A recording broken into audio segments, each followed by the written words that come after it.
Oke, jumpa kembali di channel RD P3K Guru, kompetensi teknis pada bagian pedagogik. Kita langsung saja pembahasan soal yang pertama. Jadi perhatikan beberapa komponen dari RPP untuk mata pelajaran bahasa Indonesia adalah sebagai berikut ya. 1. Kompetensi dasar mengenal kegiatan bermusyawarah. 2. Indikator penyebutan 2 ciri kegiatan bermusyawarah. 3. Tujuan pembelajaran setelah pelaksanaan pemilihan ketua kelas. Siswa dapat menyebutkan 2 ciri kegiatan musyawarah dengan benar. Berdasarkan komponen RPP tersebut, prinsip yang digunakan adalah di sini ya. Jadi prinsip RPP yang digunakan di sini yaitu jawabannya keterkaitan dan keterpaduan. Karena di sini apa? Di sini ada keterkaitan atau keterpaduan antara kompetensi dasar dengan indikator dan dengan tujuan pembelajaran. Ya, selanjutnya soal nomor 2. Pembelajaran bermakna memerlukan usaha yang sungguh-sungguh dari siswa untuk menghubungkan konsep baru dengan konsep yang relevan yang telah dimiliki sebelumnya. Usaha guru untuk mengetahui konsep awal yang dimiliki siswa adalah dengan titik-titik ya, ada siklus belajar, peta konsep, pembelajaran konsep, struktur kognitif dan semua benar. Jadi yang di sini yang kita dapat gunakan yaitu menggunakan peta konsep ya. Peta konsep, jadi nanti kita buat kotaan itu ya. Nanti turun apa? Jadi siswa yang tahu dari siswa itu apa? Malik itu misalkan nanti ciri-cirinya ya. Nanti apa saja contohnya gitu. Jadi nanti ke bawah urut, semakin banyak siswa tahu pengetahuan awalnya, nanti akan juga semakin banyak susunan peta konsep yang ada ya. Jadi kita bisa mengetahui kemampuan awal siswa melalui peta konsep ini ya. Oke, selanjutnya nomor 3. Teknologi informasi dan komunikasi dalam pembelajaran memiliki 3 fungsi utama yang digunakan dalam kegiatan pembelajaran kecuali ada kecualinya ya. Jadi di sini kecuali teknologi sebagai ilmu pengetahuan ya. Karena teknologi itu adalah tools, sebenarnya hanya tools atau alat saja, bukan sumber ilmu pengetahuan ya. Jadi alat bantu ini betul ya, sebagai bahan alat bantu lagi boleh ya. Nah, ini juga sebagai alat. Jadi teknologi itu sebenarnya di sini kata kuncinya adalah sebagai alat atau tools ya bahasa Inggrisnya. Oke, selanjutnya nomor 4. Model pembelajaran project based cooperative learning merupakan model pembelajaran yang dipandang menarik karena memiliki format instruksional yang inovatif di mana peserta didik dapat memiliki sebagai aspek tugas. Model project based cooperative learning merupakan model gabungan yang dilaksanakan melalui pengembangan penalaran. Sini tak jelas ya, project itu ya. Di sini pembelajarannya berbasis proyek. Nanti di sini ada siswa mengidentifikasi masalah.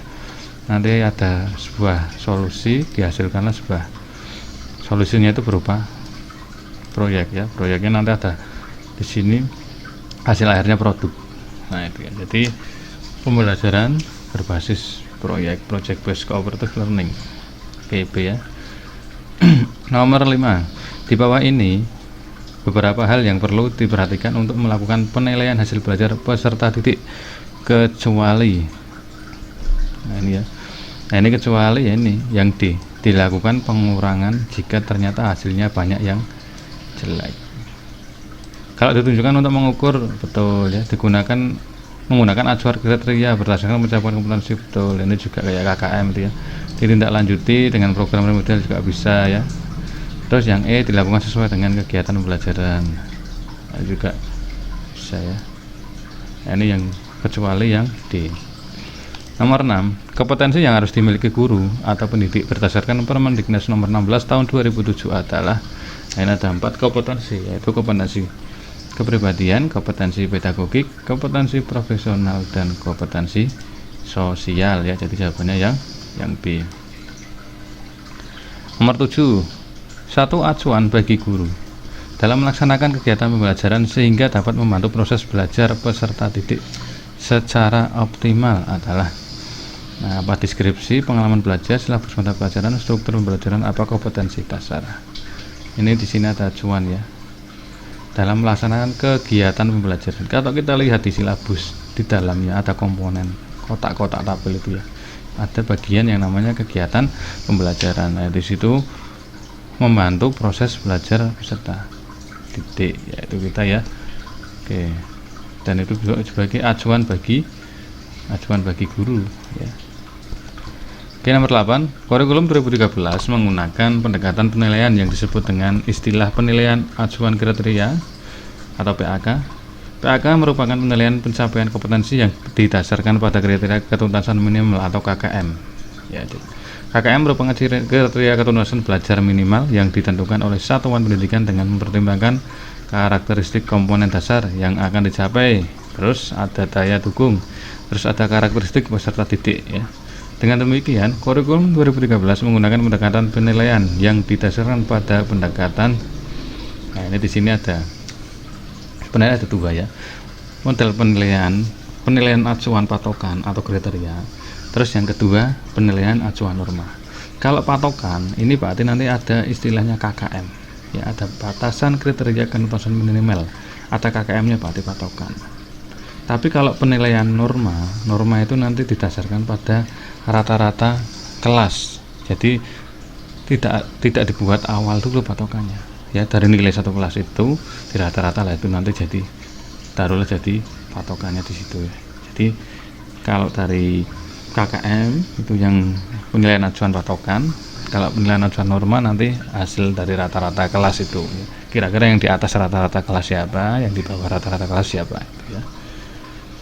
Oke, selanjutnya nomor 9 ya. Dalam pengembangan instrumen penilaian dan evaluasi proses hasil belajar harus memperhatikan, nah ini ya, ada sebenarnya ini ada substansi, isi, konstruksi, validasi dan reliabilitas ya. Ada 4 komponen yang harus diperhatikan dalam penyusunan penilaian atau evaluasi ya untuk hasil belajar. Nomor 10, prinsip menyeluruh dalam pengembangan silabus. Artinya, nah ini ya, kata-katanya menyeluruh, kata kuncinya ya udah, komponen silabus mencakup keseluruhan ranah kompetensi, yaitu ranah kognitif, afektif dan psikomotorik ya. Tadi kata-kata menyeluruh, ini keseluruhan ya ini penulisannya ya. Yang lainnya kan enggak ada, ini keterangan ya, konsistensi. Nah, ini bukan ya, meskipun keseluruhan tapi yang ini kompetensinya. Oke, nomor 11, cakupan indikator materi pokok, pengalaman belajar, sumber belajar dan sistem penilaiannya yang dituangkan dalam silabus harus cukup untuk menunjang pencapaian kompetensi dasar. Hal ini sejalan dengan prinsip, nah ini prinsip pengembangan silabus ya. Nah, ini prinsipnya memadai ya, harus memadai karena di sini harus menunjang pencapaian kompetensi dasar itu ya. 12, replikasi terhadap pembelajaran mutlak harus dilaksanakan oleh pendidik untuk meningkatkan mutu pembelajaran dan meningkatkan kinerjanya sendiri dengan memperhatikan beberapa prinsip. Di antaranya adalah hasil penilaian dijadikan masukan oleh pendidik untuk perbaikan pembelajaran. Bisa ya, adanya kesadaran pendidik untuk meningkatkan kualitas pembelajaran. Boleh. Penilaian oleh peserta didik dilakukan dengan sangat kritis bisa. Oke ya. Jadi ini jawabannya adalah semua benar ya. 13, penilaian atau asesmen adalah proses penyediakan informasi tentang individu siswa, tentang kurikulum atau program, tentang institusi atau segala sesuatu yang berkaitan dengan sistem institusi. Asesmen hasil belajar, peserta didik harus memperhatikan prinsip-prinsip sebagai berikut. Kecuali, nah ini jadi ada valid, sahih, betul, objektif, betul, adil, betul, terbatu, belum. Nah ini yang bukan itu adalah kooperatif ya. 14, perhatikan pernyataan berikut: SKL ujian nasional, SKL ujian sekolah, SKL mata pelajaran, SKL satuan pendidikan, SKL kelompok mata pelajaran. Standar kompetensi lulusan yang terdapat dalam Permendiknas nomor 23 tahun 2006 meliputi ya. Jadi SKL kalau yang di Permendiknas itu standar kelulusan itu adalah SKL untuk mata pelajaran, SKL satuan pendidikan, SKL kelompok mata pelajaran ya. Jadi di sini ada SKL kelompok mata pelajaran, ini yang jarang kita dengar ya, SKL kelompok mata pelajaran. Nanti bisa dilihat ya di lampiran itu ada ya. SKL kelompok mata pelajaran itu ada ya. Jadi 3, 4, 5. 15 faktor yang mempengaruhi kualitas komunikasi pembelajaran adalah, nah ini di sini adalah komunikasi pembelajaran atau komunikator.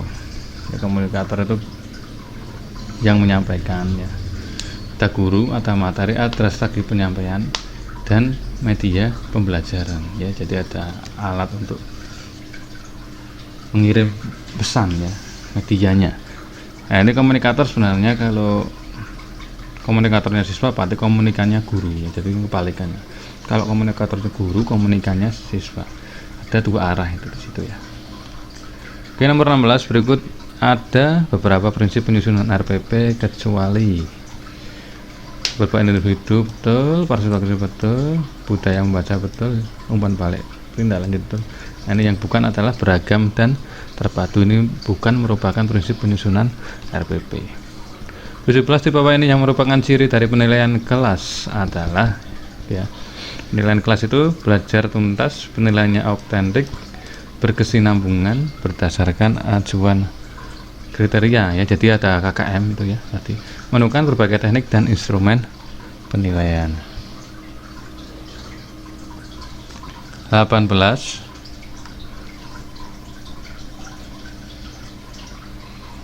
kegiatan pembelajaran di mana peserta didik menyajikan hasil diskusi kelompok dan ditanggapi kelompok lain disebut dengan kegiatan. Kayak ini di kurikulum 13 awal itu ada EK ya, eksplorasi, elaborasi, dan konfirmasi. Jadi kalau menyajikan hasil diskusi itu masuknya di elaborasi ya. Oke. Atau mengkomunikasikan ke elaborasi bisa. 19 berikut adalah penyebab ditemukannya kegagalan belajar menurut teori operan conditioning kecuali kesalahan memahami stimulus. Jadi kalau operan conditioning ya, itu enggak ada stimulus ya, tidak dipengaruhi oleh stimulus. Jadi ini dulu percobaannya yang tikus dimasukkan dalam kotak itu ya, nanti kotaknya ketika dipencet oleh tikus akan keluar makanan. Jadi nanti tikus akan semakin cepat memencet kotak itu dan makanan pun akan semakin cepat dikeluarkan. Jadi di sini menggunakan prinsipnya punishment and reward ya, penguatan itu dan hukuman itu ya. Jadi tidak dipengaruhi rangsang dari luar atau stimulus. Nomor 20, materi yang diajarkan oleh guru hendaknya cukup memadai dalam membantu peserta didik menguasai kompetensi. Hal ini merupakan salah satu prinsip dalam menentukan materi pembelajaran. Nah, adekuasi ya. Jadi memadai, adekuasi ya, dalam membantu peserta didik menguasai kompetensi. 21, kegiatan guru dalam melibatkan peserta didik mencari informasi yang luas dan dalam tentang topik atau tema materi yang akan dipelajari dengan menerapkan prinsip alam. Belajar dari aneka sumber menggunakan beragam pendekatan, media pembelajaran, dan sumber lain.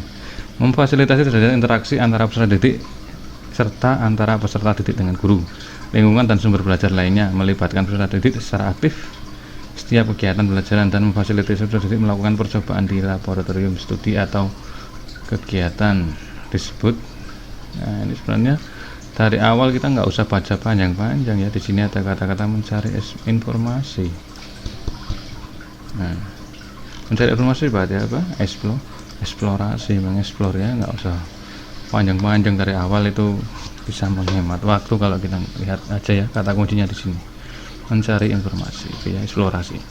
22, salah satu contoh kesulitan belajar yang termasuk dalam kekurangan kemampuan kognitif adalah ini adalah kesulitan belajarnya adalah menanggap makna secara penuh. Itu merupakan kesulitan belajar dalam kemampuan kognitif. 23, standar nasional pendidikan yang berkaitan dengan perencanaan, pelaksanaan, dan pengawasan kegiatan pendidikan pada tingkat satuan pendidikan kabupaten atau kota, provinsi atau nasional agar tercapai efisiensi dan efektivitas penyelesaian. Disebut standar apa ya? Jadi di sini ada perencanaan, pelaksanaan, jelas masuknya standar pengelolaan ya. Nanti di video yang saya udah buat itu ada beberapa standar ya, isi pengelolaan. Itu ada cara ngapalannya juga ya, bisa dilihat sendiri nanti. 24 mengembangkan kemampuan dan membentuk watak serta peradaban bangsa yang bermartabat dalam rangka mencerdaskan kehidupan bangsa, bertujuan untuk berkembangnya potensi personality agar menjadi manusia yang beriman dan bertawakal kepada Tuhan Yang Maha Esa, berakhlak mulia, sehat, berilmu, kreatif, dan menjadi warga negara yang demokratis serta bertanggung jawab. Kalimat tersebut adalah ini merupakan fungsi dari pendidikan nasional ya. Jadi mengembangkan kemampuan dan membentuk watak serta peradaban bangsa itu fungsi dari pendidikan nasional. 25. Guru wajib memiliki kualitas akademik, kompetensi, serta pendidik, sehat jasmani dan rohani, serta memiliki kemampuan untuk mewujudkan tujuan pendidikan nasional. Kompetensi guru menuntut undang-undang guru dan dosen meliputi, ini tadi kembali lagi ada 4 kompetensi yang harus dikuasai guru ya: kompetensi pedagogik, kepribadian, sosial, dan profesional. 26. Guru menggunakan berbagai teknis untuk memodifikasi kemampuan belajar pedagogik adalah merupakan indikator kompetensi pedagogik pada aspek kegiatan pembelajaran yang mendidik ya. Ini karena di sini ini ya, menggunakan berbagai teknis untuk modifikasi kemampuan belajar. 27. Dalam menyusun RPP, pendidik menyiapkan bahan ajar berupa buku, media cetak, elektronik, dan yang berasal dari alam sekitar. Hal ini merupakan dari komponen RPP berupa yaitu sumber belajar ya. Oke, itu sumber belajar bisa dari buku, media cetak, elektronik, dan juga dari alam sekitar. 28. Perbedaan antara konseling dan wawancara terletak pada maksud dan tujuan. Tujuan konseling adalah tujuan konseling membantu siswa agar dapat memecahkan masalah pribadinya ya, baik untuk dalam pembelajaran maupun kepribadian kedisiplinannya. 29. Pertanyaan mengumpulkan data informasi dengan berbagai teknik, mengasosiasi, menganalisis, mengolah data informasi, dan menarik kesimpulan, serta mengkomunikasikan hasil yang terdiri dari kesimpulan untuk mengolah pengetahuan. Keterampilan dan sikap langkah yang dilakukan Pak Budi itu merupakan bagian model pembelajaran saintifik itu ya. Saintifik itu ada 5M itu ya.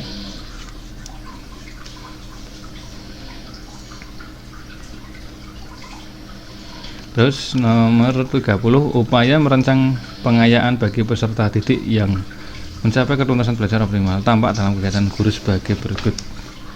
Di pengayaan, kata kunci pengayaan itu untuk gimana ya? Pengayaan tetap memberikan tambahan ya, sumber baca yang lebih mendalam dan tingkat variasi yang lebih tinggi. Berikut instrumen tesnya yang sesuai. Jadi tetap materi KD-nya tetap sama ya, cuma pendalaman materinya aja yang lebih dalam dan tingkat soalnya lebih tinggi itu ya.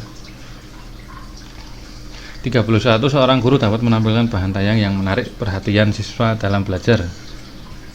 Program tampilan bahan tayang ini difasilitasi oleh Microsoft, aplikasi sederhana yang dapat digunakan untuk membuat bahan presentasi. Jelas ya, kalau kita mau presentasi membuatnya menggunakan Microsoft PowerPoint. Oke. 32. Yang bukan merupakan pilar belajar dalam proses pelaksanaan kurikulum adalah belajar untuk membangun dan menemukan jati diri melalui proses pembelajaran yang aktif, kreatif, produktif, dan menyenangkan. Ya.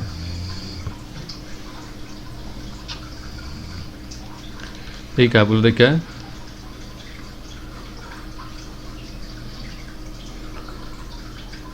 Tulis menyusun soal ujian semester dengan memperhatikan ruang lingkup dan petunjuk dalam menulis soal. Dalam hal ini tulis menyusun soal berdasarkan di sini adalah kalau petunjuk menulis soal ya standar proses ya. Oke, sekian dulu ya yang dapat saya sampaikan tentang latihan soal P3K guru, kemampuan teknis pada bidangnya pedagogik ya. Mungkin kalau ada perbedaan jawaban atau saya salah ya, bisa dikoreksi, silakan bisa dikomen di link bawahnya, karena kita juga belajar bareng ya, sama-sama belajar. Kalau ada kemungkinan ada yang salah atau kelewat dalam menjawab, silakan bisa dibantu di komen di bawahnya ya, kita sama-sama